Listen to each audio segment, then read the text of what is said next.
Dans l'épisode 21 de Plus belle la vie, encore plus belle du lundi 5 février, Samuel revient au cabinet d'analyse du Mistral afin de savoir s'il serait possible d'obtenir ses résultats plus rapidement.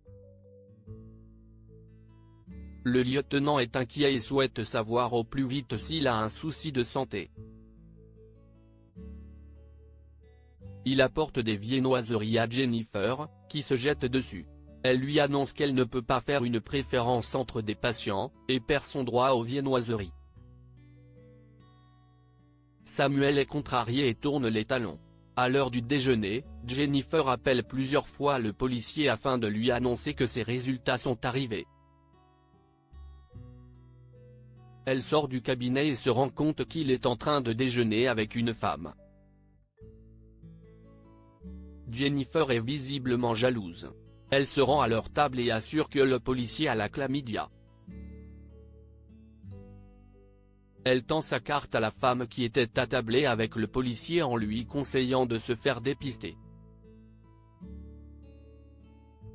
Mais plus tard, le docteur Riva arrive au cabinet et révèle à Jennifer que le lieutenant était pressé de connaître ses résultats parce qu'il s'est fait mordre par une personne toxicomane il y a quelques jours lors d'une intervention. Il était très inquiet d'avoir été contaminé mais finalement n'a rien contrairement à ce que lui a dit Jennifer. D'ailleurs, Gabriel Riva est content pour lui parce que son cousin déjeunait avec une personne importante ce midi, la procureure.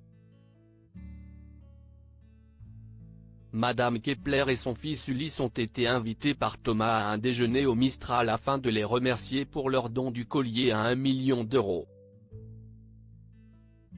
Madame Kepler est d'abord sceptique, elle n'a pas envie de se forcer à manger de la cuisine de bistrot. Mais son fils se montre plus clément et attend de voir ce qui va lui être servi.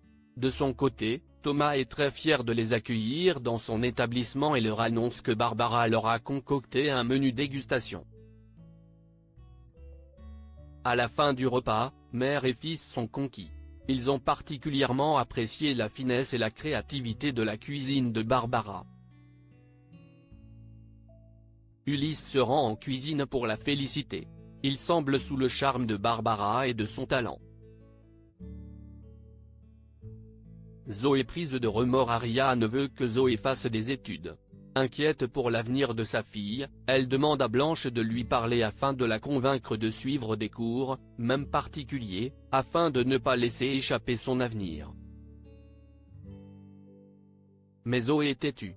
Elle accepte tout de même de lire le livre offert par Blanche. Si elle l'aimait, elle s'engage à suivre des cours avec l'ancienne professeure de français. Mais en réalité, Zoé prépare un coup. Elle s'entraîne avec un brigand pour voler le collier à 1 million d'euros. Elle profite aussi de passer au bar pour écouter les policiers parler de la protection de ce bijou de grande valeur. Elle obtient ainsi des informations clés pour déjouer leur système. Mais en fin de journée, la jeune femme semble avoir des remords. Ariane lui prépare des burgers maison et lui confie, dans une grande émotion, qu'elle regrette tant de l'avoir abandonné. Lorsqu'elle s'étreigne, Zoé a l'air de regretter l'impact que son vol de bijoux pourrait avoir sur Ariane.